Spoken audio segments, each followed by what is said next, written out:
আজ আমরা আপনাদের নিয়ে যাব ইন্দোনেশিয়ার রিয়াও প্রদেশের এক রহস্যময় উৎসবের জগতে। এমন এক উৎসব যেখানে একটি ছোট্ট ছেলে নৌকার মাথায় নাচতে নাচতে সারা বিশ্বের মানুষের নজর কেড়েছে। কিন্তু এই নাচের পেছনে রয়েছে 400 বছরের পুরনো ঐতিহ্যের গল্প। এই গল্পের শুরু হয়েছিল 17শো শতাব্দীতে, যখন সুমাত্রা দ্বীপের বান্তাং কুয়ান্তান নদীর পাড়ে মানুষেরা বেঁচে থাকার জন্য নৌকার উপর নির্ভর করত।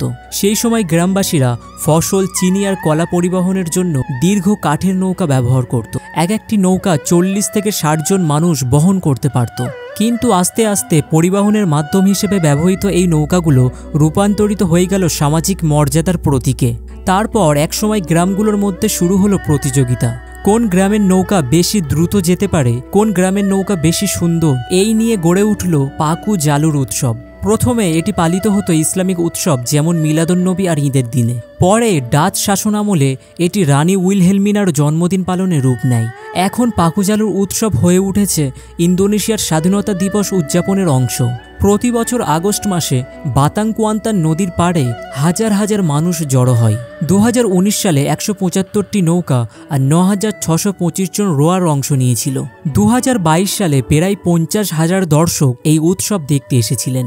কিন্তু এই নৌকা তৈরির পেছনে রয়েছে এক গভীর আধ্যাত্মিক প্রক্রিয়া।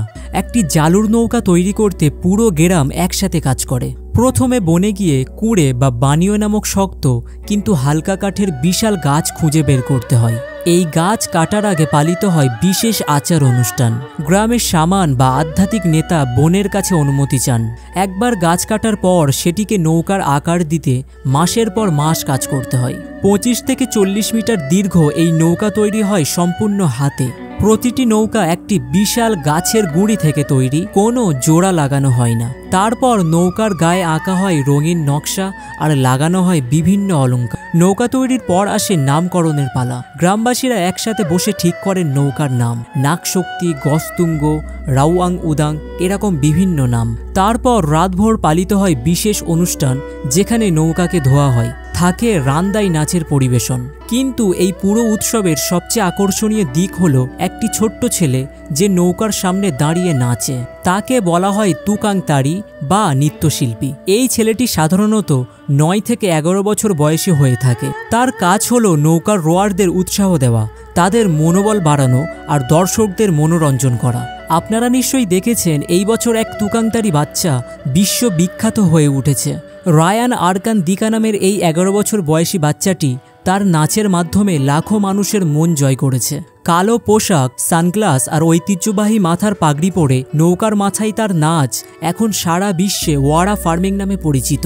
রায়ানের এই ভিডিওটি প্রথমে টিকটকে পোস্ট করা হয়েছিল আর তা খুবই শীঘ্রই এটি কোটি কোটি বার দেখা হয়েছে। এমনকি আমেরিকান ফুটবল তারকা ট্রেভিস কেলসি, ফর্মুলা 1 চালক অ্যালেক্স আলবোন আর ফুটবল ক্লাব প্যারিস সেন্ট জার্মেনের খেলোয়াড়রাও তার নাচের অনুকরণ করেছেন।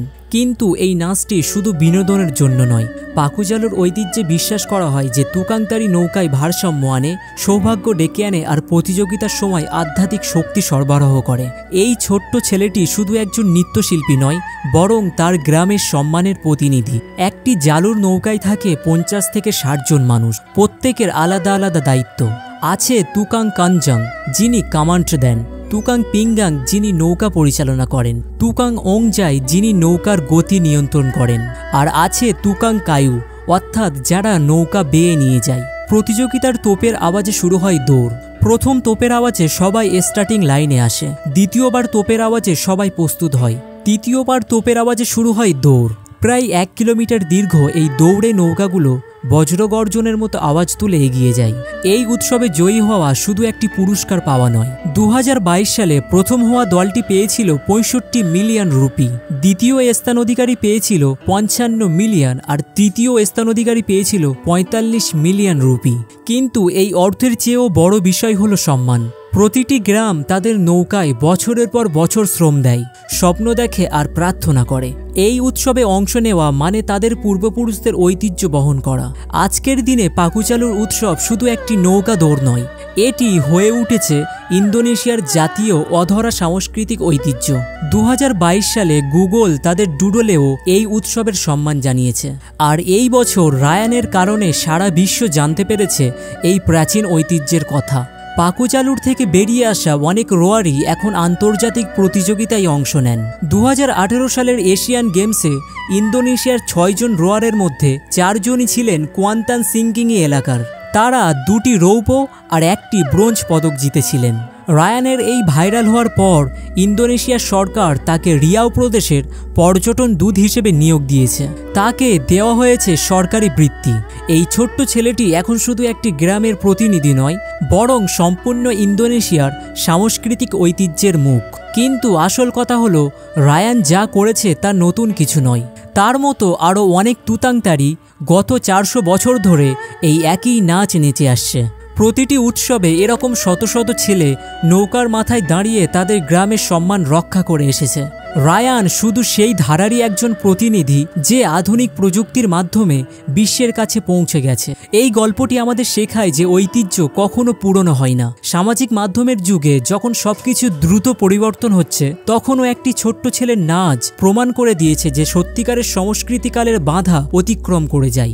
আজকের দিনে পাকুচালুর উৎসব শুধু একটি উৎসব নয়, এটি একটি জীবন্ত ইতিহাস, যেখানে প্রতিটি নৌকা, প্রতিটি রোয়ার আর প্রতিটি নৃত্যশিল্পী তাদের পূর্বপুরুষদের গর্বিত ঐতিহ্য বহন করে চলেছে।